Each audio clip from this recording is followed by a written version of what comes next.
Oi, Fernanda, tá me ouvindo?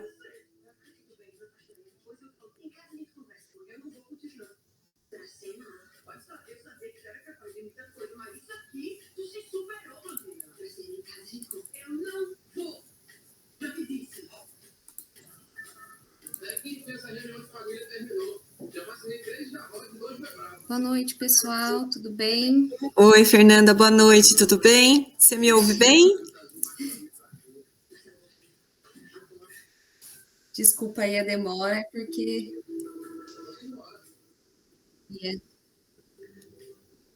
Tudo bem. Você tá ouvindo bem a gente?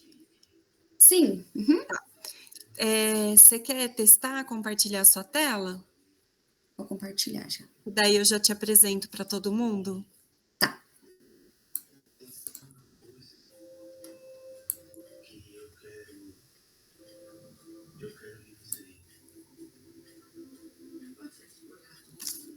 Legal.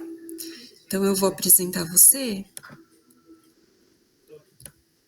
Bom, boa noite a todos, né? Sejam bem-vindos, né, a mais esse encontro do nosso seminário de pesquisa em parasitologia do Laboratório de Parasitologia da Faculdade de Medicina de Jundiaí.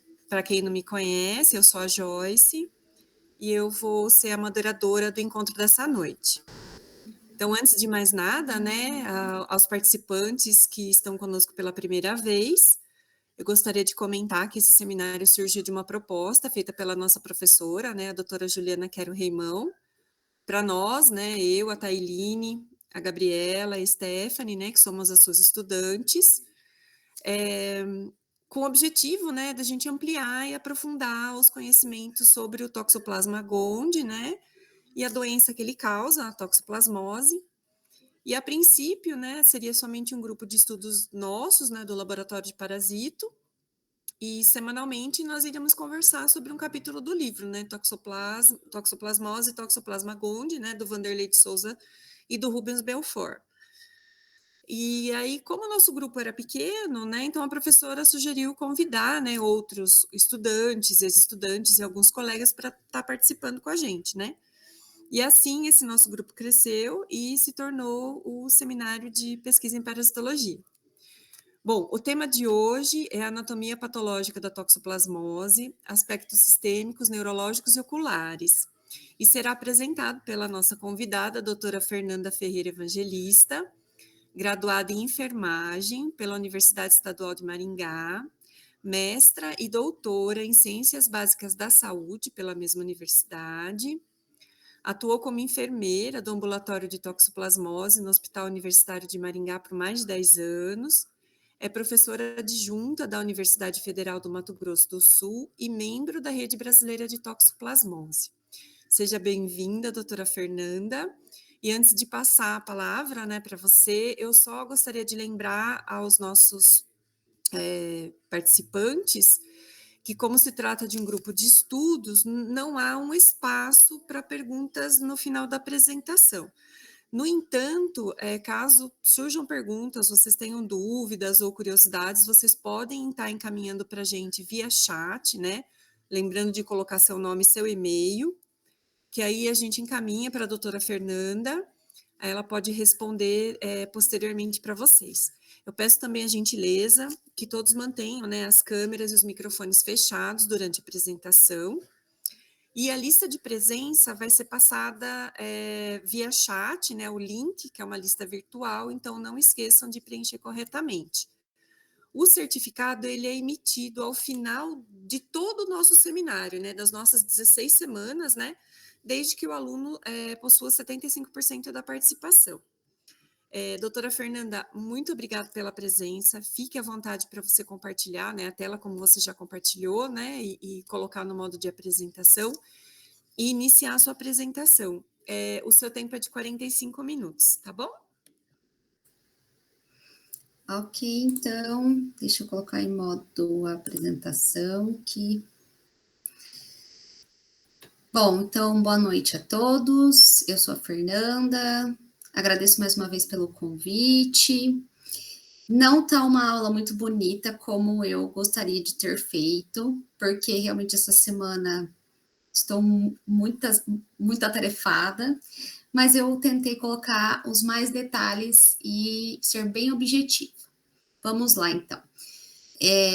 Hoje a gente vai falar sobre anatomia patológica na toxoplasmose, os aspectos sistêmicos, neurológicos e oculares. Bom, então já foi falado em outros momentos sobre a doença, os ciclos, as formas evolutivas. Neste capítulo, nosso foco é falar sobre as alterações morfológicas dos tecidos afetados, decorrente das ações diretas do parasito ou consequente de reações inflamatórias. É importante notar que essas alterações de tecidos, elas dependem também do estado imunológico desse hospedeiro. Lembrando que os imunossuprimidos acabam sendo mais prejudicados em relação a isso. Praticamente qualquer tecido pode apresentar essa infecção, embora as manifestações mais comuns são observadas nos linfonodos, sistema nervoso central, nos olhos, fígado, pulmão e também no miocárdio. Bom, então as interações, elas iniciam pela ingestão das formas evolutivas, esporozoíta ou bradizoíta, que vão, então, entrar em contato na parte de epitélio intestinal, vão fazer a eclosão e ir para a corrente sanguínea. No interior, então, dessas células, os taquizoitos se multiplicam rapidamente, atravessam a membrana basal do intestino e começam a se espalhar, então, pela circulação linfática intestinal. No entanto, essas alterações mais significativas ocorrem em áreas com privilégio imunológico, como no sistema nervoso central e pacientes imunodeprimidos, nos olhos em pacientes imunocompetentes e no tecido fetal em gestantes. A infecção por toxoplasma normalmente ocorre de forma assintomática. Então, lembrando, né, quando se tem um sintoma, alguma coisa é muito inespecífico, então, em pacientes imunocompetentes, isso acaba passando despercebido. E quando tem uma manifestação, a infecção pode acometer principalmente o sistema retículo endotelial, que envolve linfonodos, fígado e baço. Destaco aqui que a toxoplasmose é uma causa importante também de linfadenite. Então, neste capítulo, ele descreve vários locais e um deles é o linfonodo, que, então, em torno de 2 a 4% dos casos com confirmação histopatológica, principalmente de linfonodos da cadeia cervical posterior. Até coloquei aí na anatomia para vocês observarem. Ele pode ser palpável no exame físico, muitas vezes eles ficam inflamados, então é fácil de palpar e doloroso. Mas raramente isso acontece. Isso vai também,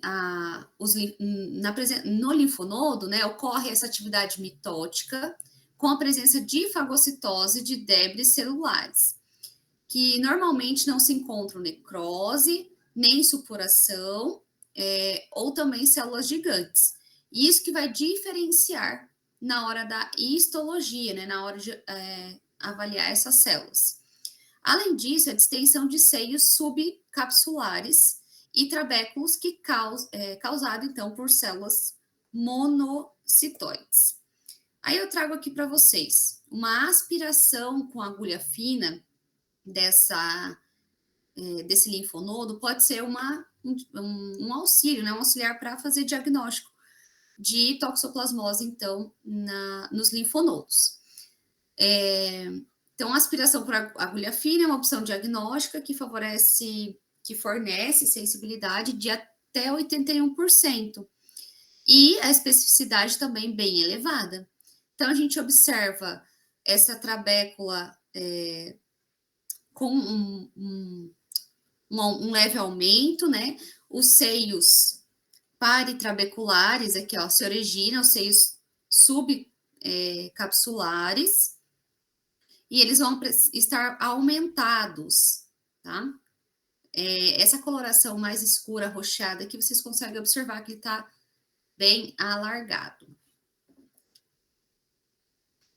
Para esse diagnóstico, então, a gente vai observar a presença de macrogranulomas com distensão paracortical, hiperplasia paracortical, com infiltração sinusial de células monocitoides e presença de macrogranulomas. Até volto aqui para vocês verem. Então, aqui a gente tem os seios subcapsular, esse feixe mais fino, junto com a cápsula, e a parte da trabécula que fica com uma maior extensão, mas por conta do processo inflamatório.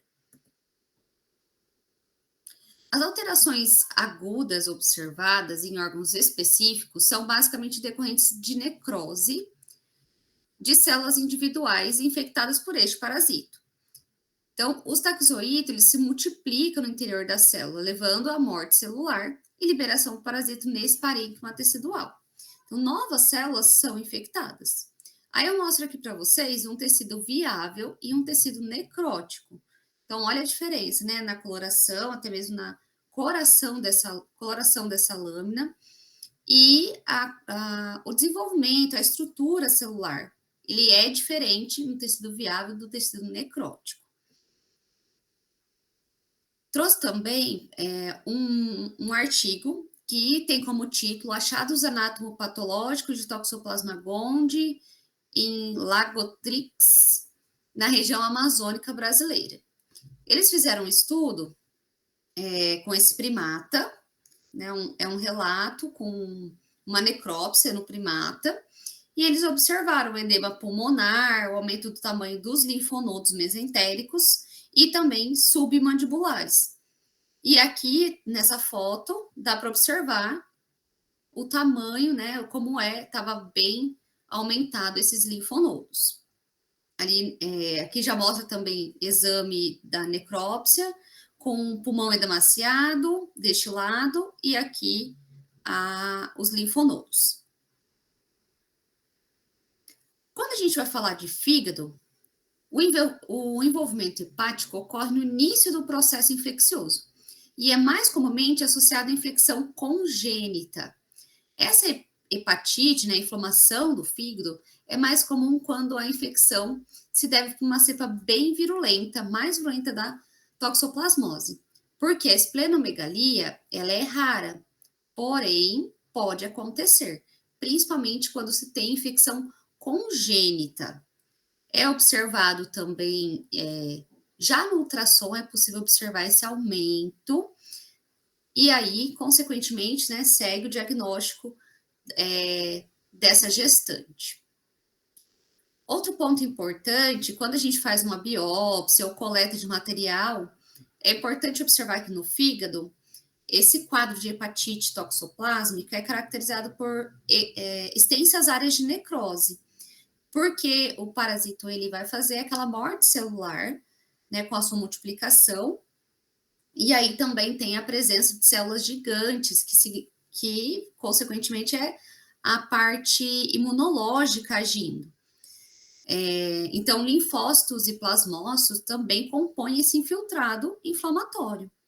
As células de Kupffer mostram essa hipertrofia e hiperplasia.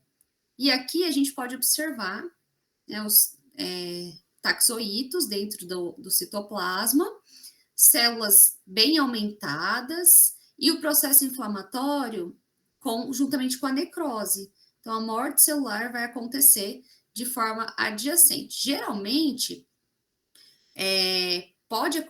ocorre, né, o processo inflamatório ao redor da célula infectada. Mas nessa foto aqui não foi observado com essa coloração. A gente vê, né, de forma adjacente de modo geral. Mas aqui em volta dessa célula que estão com os taxoítos não tem um processo inflamatório bem específico. Trago aqui também uma imagem de uma prancha, né, uma foto de um outro artigo de 2019 que também avaliou a área do fígado em animais. Então, a área de extensa necrose, observem a diferença, né? Essas células aqui na parte inferior, elas já não estão mais com a mesma conformidade das células na parte superior. Então, usa a necrose, né, juntamente com uma congestão. Então, ela é associada a esses bradizoítos lesionados também dentro da célula. Então, a gente observa a área de necrose e também aqui tem um leves processo inflamatório, que são essas células menores em azul. A mesma coisa aqui, então, aqui tem essa figura, inclusive, é de um trabalho aqui da nossa equipe, que observou o processo inflamatório, necrose em volta, congestão de vasos.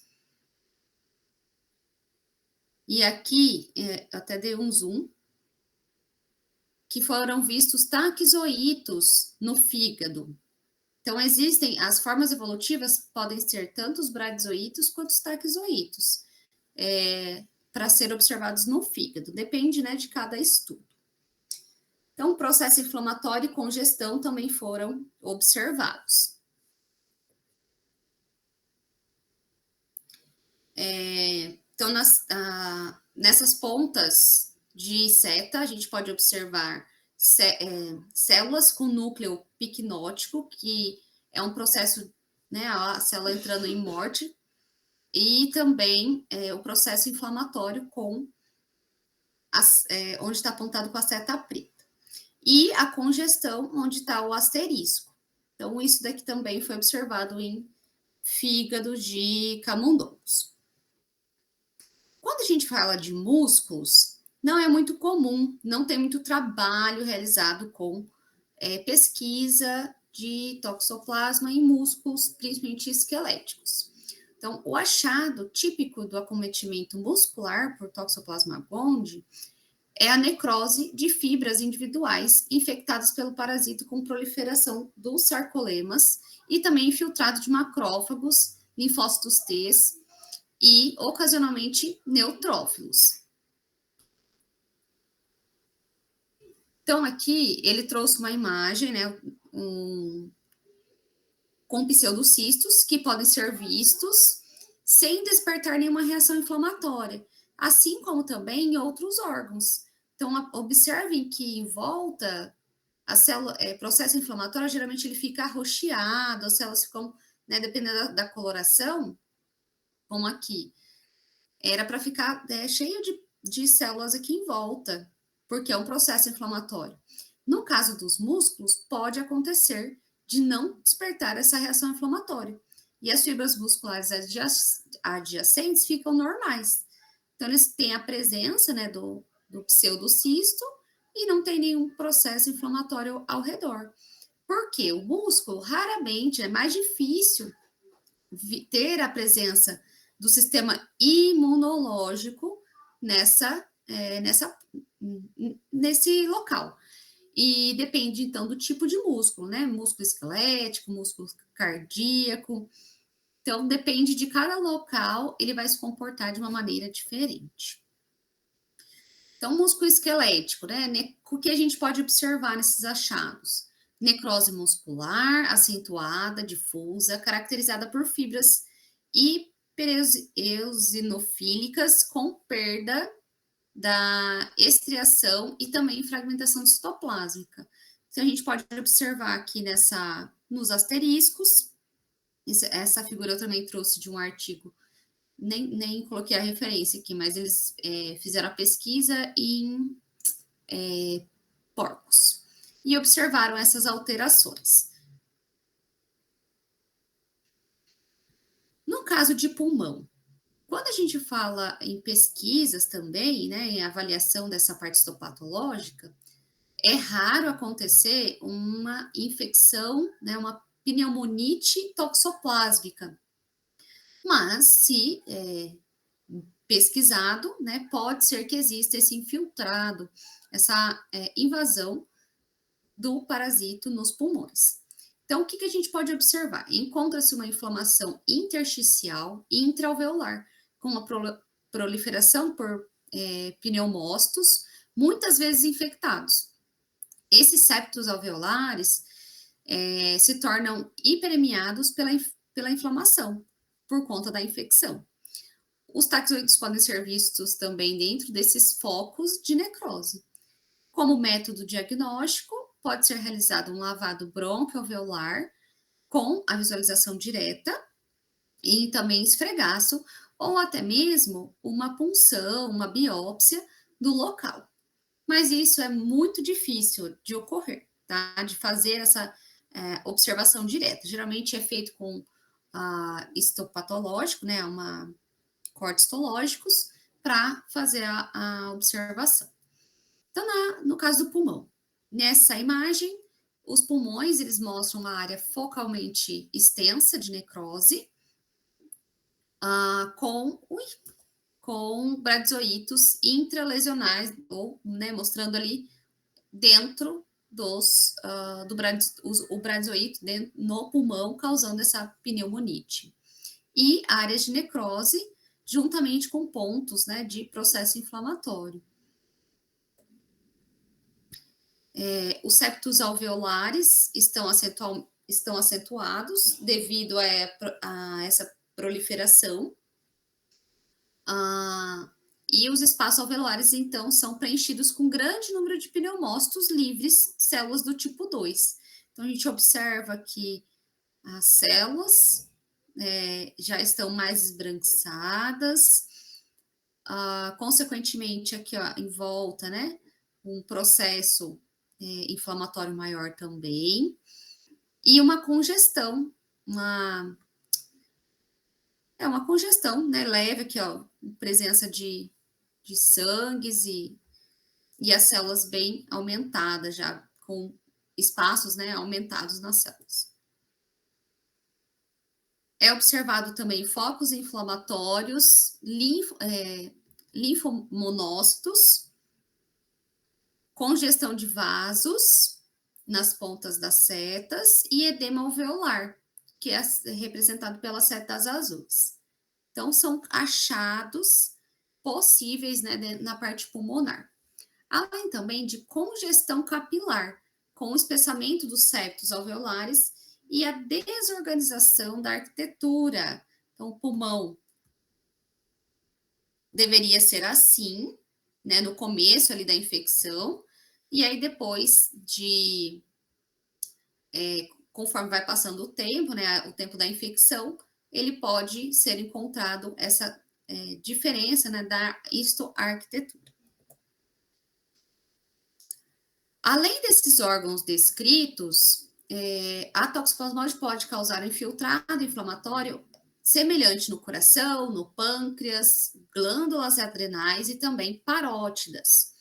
Já foi feito estudos com rins e descrito em casos de glomerulonefrite por toxoplasmose.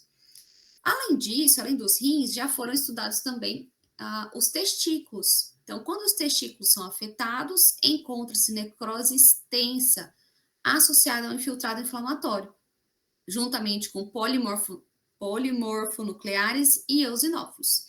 O parasito ele é visto dentro dos túbulos seminíferos. Aqui mostrando, então, o infiltrado inflamatório renal em porcos.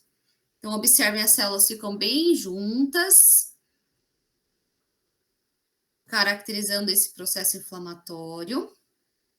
E também um artigo com o título Detecção de Toxoplasma gondii, órgãos do sistema reprodutivo de carneiros naturalmente infectados no Brasil.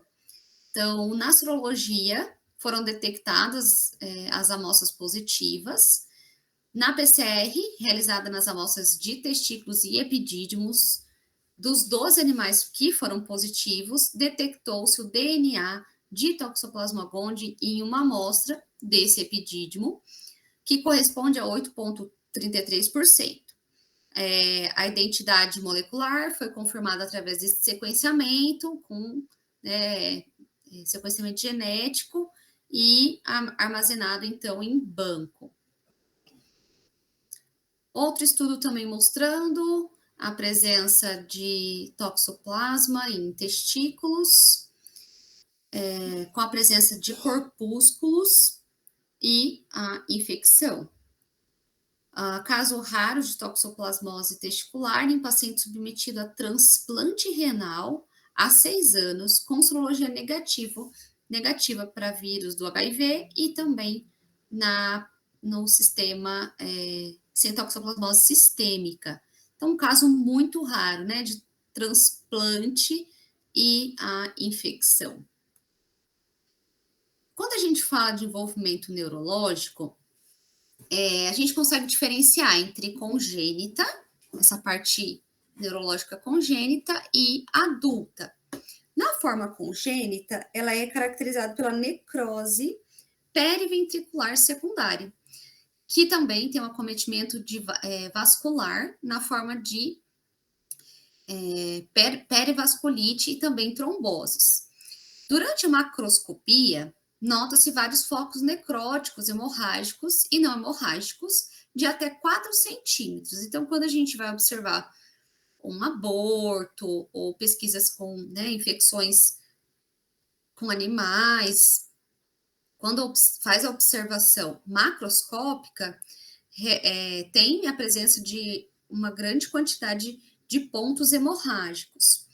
Isso vai envolver principalmente o córtex adjacente e que, se tem esse acometimento, vai ter um aumento da pressão intracraniana.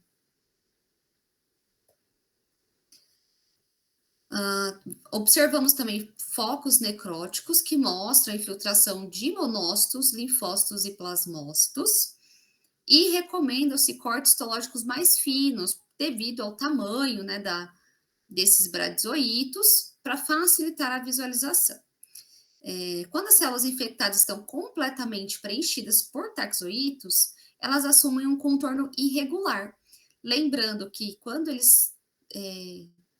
essas células são infectadas, elas ficam de formato, né? O cisto em si, o bradizoíto, ele é um formato redondo, já tem a dupla membrana, e quando essas células infectadas estão preenchidas, né, por taxoíto no sistema nervoso, ela assume uma conformação irregular. Por isso que são denominadas de pseudocistos no sistema nervoso. Nos achados radiográficos em humanos, a gente pode observar características de calcificações periventriculares, que são, né, o processo inflamatório, por isso que fica esses pontos brancos. É o processo inflamatório em volta daquele bradizoíto ou pseudocisto. Por isso que nas imagens é possível observar na coloração esbranquiçada. E também com calcificações, lembrando, né, periventriculares. No caso da investigação em adultos ou diferenciação, né, na toxoplasmose cerebral ou neurológica adquirida, além dessas alterações morfológicas observadas na congênita, ainda é possível observar inúmeros focos de necrose com presença de cistos livres, taxoítos livres. São, portanto, lesões simétricas nos núcleos da base, com aspectos mais característicos de neurotoxoplasmose, que são lesões necróticas, com impregnação periférica e edema perilesional. A impregnação, por contraste, pode ser tardia. Aí eu trago aqui para vocês também 2 imagens. Toxoplasmose cerebral, com lesões hemorrágicas múltiplas e lesões simétricas hipodensas. Então, a gente pode observar que as lesões são simétricas nesses núcleos da base. Então, ambos estão aumentados, com, né, o processo inflamatório aumentado. E também a presença aqui, ó, de processos inflamatórios ao redor desse pseudocisto, juntamente com lesão perilesional nas lesões de núcleo da base e também hemorragias, lesões nodulares hemorrágicas. Pode ter a presença ou não dessa parte hemorrágica. Na parte ocular, quando a gente fala de toxoplasmose ocular, é responsável pela maioria dos casos de corioretinite em adultos e crianças. Esse quadro histopatológico típico é caracterizado pela presença de uma extensa necrose na retina, com a presença de taxoítos livres e cistos. Então, todas as camadas da retina são envolvidas por esse processo inflamatório. Por isso que acontece, né, a perda da visão ou a diminuição da acuidade visual. E as áreas da retina adjacente, ela tem as lesões, né? As lesões ativas apresentam inflamação perivascular, juntamente com edema, gliose e também focos hemorrágicos. Podemos observar também depósitos de células eosinofílicas, importantes para esse diagnóstico da retinite, né, a esclarecer. Isso vai diferenciar das outras doenças, como o citomegalovírus e a herpes. Então, essa onde está mostrando a seta, né, que são a diferenciação. Então, além da total necrose da retina, nota-se um cisto de toxoplasma. E logo acima da membrana, essa membrana mais espessa, de Branch, forma-se um depósito eosinofílico. Então, as células eosinófilas, juntamente com necrose celular. E para a gente comparar uma corioretinite toxoplásmica em imunossuprimidos, né, imunodeprimidos e imunocompetentes. Então, a gente pode observar como é diferente os dois casos, porém, por conta do processo da imunidade, né, o reconhecimento ali do organismo, as células de defesa, isso leva uma consequência muito maior para pacientes imunodeprimidos. Então, no paciente imunocompetente, a necrose retiniana é acompanhada de uma reação inflamatória secundária na coroide, composta por linfócitos e células epitelioides. As lesões em si tendem a ser mais extensas no caso de imunodeprimidos. Neste caso, a biópsia de retina pode confirmar o diagnóstico pela visualização direta do parasito, que é muito mais provável do que no imunocompetentes. Esses achados morfológicos são similares aos imunocompetentes, mas a reação inflamatória na coroide é bem mais discreta e o número de parasita encontrado é maior, por conta da resposta de defesa. Então, é interessante notar que no imunodeprimido, o parasito pode ser encontrado na coroide, enquanto no imunocompetente, ele é encontrado, né, está confinado na retina. Então, é um processo, uma parte a própria retina tem células de defesa e que bloqueiam a entrada, né, a passagem dos taquizoítos para coroide.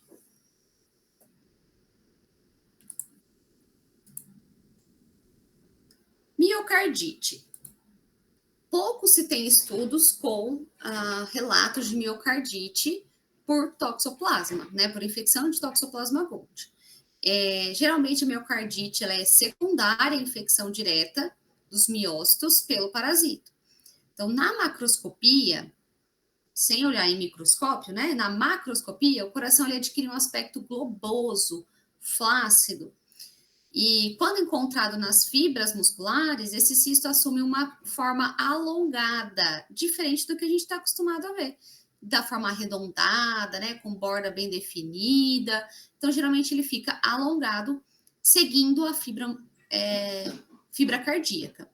A ruptura dos cistos naturalmente gera uma reação inflamatória, caracterizada por uma infiltração de células mononucleares.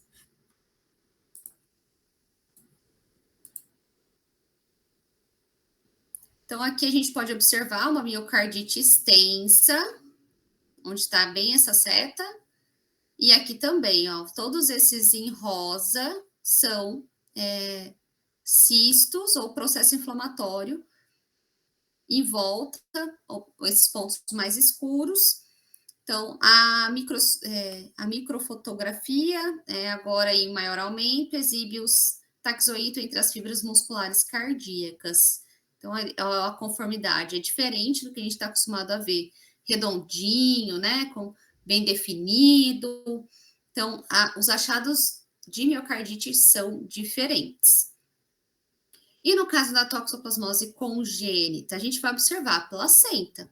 Então, né, a primeira infecção acontece na gestação, tem o risco de passar via transplacentário. Então, a parasitemia temporária durante o primeiro contato com o Toxoplasma gondii pode ocasionar essa contaminação fetal. Então, quando a placenta é infectada, os taxoítos são dispersos naquela placa coriônica, na decídua e no âmnio. E aí, conforme vai passando a gestação, a placenta ela vai se abrindo, tendo então uma possibilidade, uma maior chance, né, do contato do sangue materno com o sangue fetal. E aí, por conta da placenta. E aí, no final da gestação, que a gente fala que tem um maior risco de transmissão placentária, quando se tem infecção, é devido a isso. Principalmente a decídua e a placa coriônica, elas vão se expandindo e ficando cada vez mais finas, e aí uma maior possibilidade dessa infecção. A placenta se torna, então, avascular, com áreas de fibrose e inflamação necrosante das vilosidades coriônicas. Inúmeras células gigantes multinucleadas são vistas, assim como agregados nodulares de histocistos logo abaixo dessa camada sincicial. Observam-se tanto cistos quanto formas livres do parasito, quando, né, a infecção recente. O lado fetal da placenta é mais severamente afetado do que o lado materno. E realmente a placenta ela vem mais aumentada, com pontos necróticos bem característicos. E aqui eu não trouxe uma foto aqui, mas a gente tem acompanhado gestantes no nosso ambulatório, e aí quando tem a confirmação, essa placenta ela é muito maior, tem um peso muito maior, e os focos necróticos, né, devido ao tempo também gestacional, mas também tem muito foco hemorrágico. E aí a gente acaba na parte interna, onde tem o maior contato, né, do bebê, tem maior chance da infecção devido a vasos presentes ali também. Então, eu trago para vocês duas imagens com focos de necrose, inflamação crônica e áreas de calcificação na zona cortical, que são também achados histopatológicos típicos. Então, podem ser encontrados, então, a forma cística, né, bradizoítos, mas também a forma livre, que são os taxoítos, se a infecção ainda estiver recente. Essas células em volta, a gente observa com as células gigantes, né, bem tumefadas, necroses, células de necrose, já com a conformação totalmente diferente. E aqui em volta, em azul, roxo, com processo inflamatório.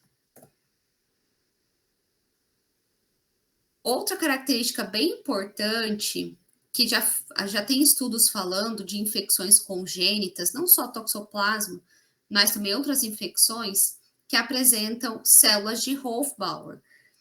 Essas células, elas fazem parte do processo inflamatório, mas é a corioamnionites, que é bem caracterizado também por a presença dessas células, que são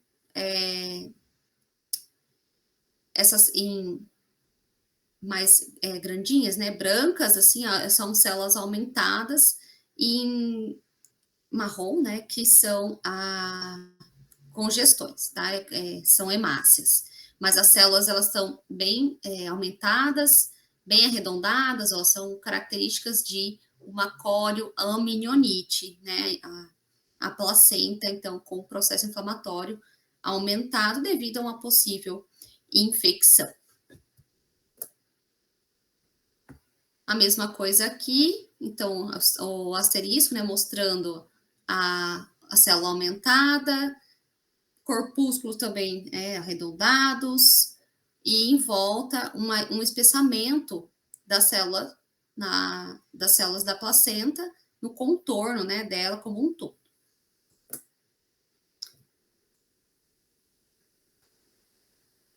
Então é isso, pessoal.